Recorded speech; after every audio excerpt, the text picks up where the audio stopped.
Hello there, достар. Бүгінгі сабағымызда біз past simple өткен шақта сұрақ қоюды үйренеміз. Алдымен диалогтан бастаймыз.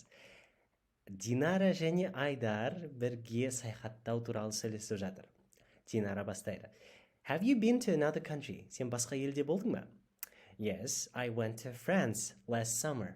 Мен былтырғы жазда Францияға бардым. The Eiffel Tower, біз көбіміз Eiffel деп оқимыз, бірақ The Eiffel Tower was so cool. Eiffel, башнясы сондай күшті болды. I tried yummy French pastries and visited museums in Paris.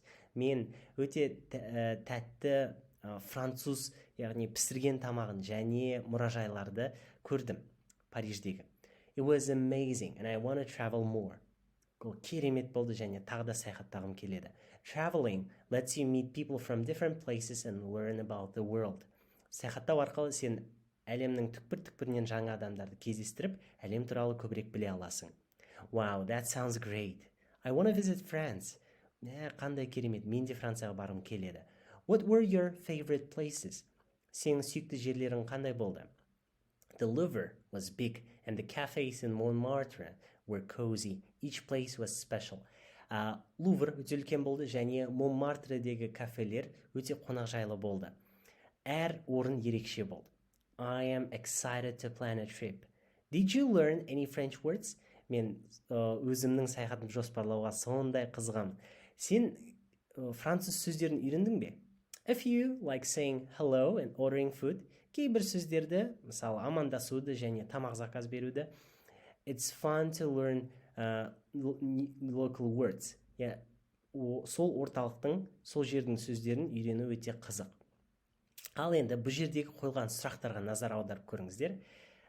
Мысалы, did you learn any French words? What were your favorite places? Have you been to another country? Бұл сұраулы сөйлемдер қалай құрылған? Қандай жолмен, не ерекшелік байқадыңыздар? Past simple'да сұраулы сөйлем құрастыру үшін бізге әрине did деген көмекші етістігі көмектеседі. Did you travel to Japan last month? Өткен айда сен Жапонияға бардың ба? What did you do yesterday? Кеше не істедің?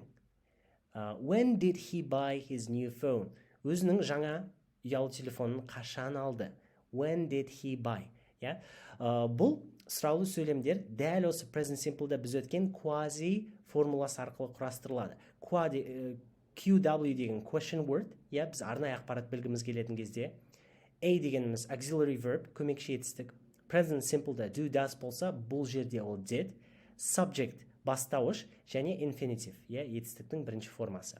What did he say? Ол не айтты?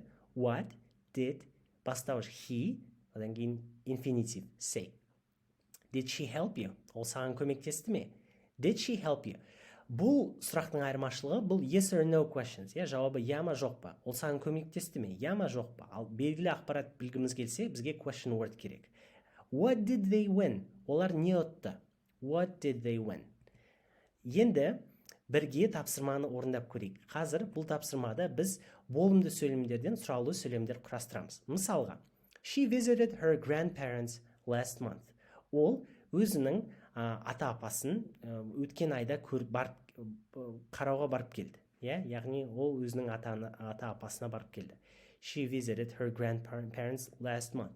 Және бұл кезде біз нақтылағымыз келетін ақпарат, ол өткен айда ата-апасына барды ма? Did she visit her grandparents last month? Енді дәл осы үлгімен келесі мысалдарды өздеріңіз сұраулы сөйлемдерге ауыстырып көріңіздер. Кейін бұл видеоны паузаға әзірше қойып, менікімен салыстырасыз. Ал енді мені қазір тыңдауға дайын болсаңыздар, демек тапсырманы орындап қойдыңыздар, жауаптарын бірге салыстырайық. We visited the museum yesterday. Біз мұражайға кеше бардық. Енді сұрақ, біз кеше мұражайға бардық па? Бұны құрастыру үшін бізге көмекші етістік керек. Did және одан кейін subject, одан кейін infinitive. Did we visit the museum yesterday? Біз кеше мұражайға бардық па? She had a pet cat when she was a child. Ол бала болған кезде оның кішкентай мысығы болды, марғау. She had a pet cat when she was a child. Және сұрақ, did she Одан кейін had-қа қарап көріңіздер. Had екінші формада тұр. Біз бұны бірінші формаға ауыстыруымыз керек. Did she have a pet cat when she was a child? I played games all night during my last weekend. Мен өткен демалысында түні бойы ойын ойнадым. Енді сұрақ. Did I play? Did I play демес. Did I play games all night during my last weekend? They watched a scary movie last Friday. Олар өткен жұма қорқынышты фильм көрді. Енді сұрақ. Did they watch a scary movie last Friday? Және соңғысы, he told a funny joke to lighten the mood. Ол көңілді көтеру үшін бір күлкілі әзілді айтты. He told a funny joke. Told деген tell айтудың өткен шағы, екінші формасы. Енді бұны бірге ауыстырамыз. Did he tell a funny joke to lighten the mood? Керемет достар.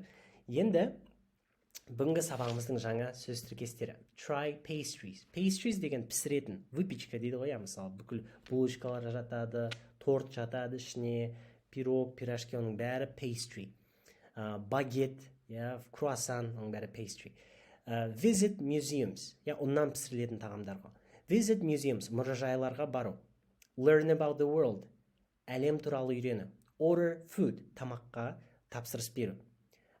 Learn local words, жергілікті сөздерді үйрену. Watch scary movie, қорқынышты фильмді көру. To have a pet cat, яғни үйде мысығың болу.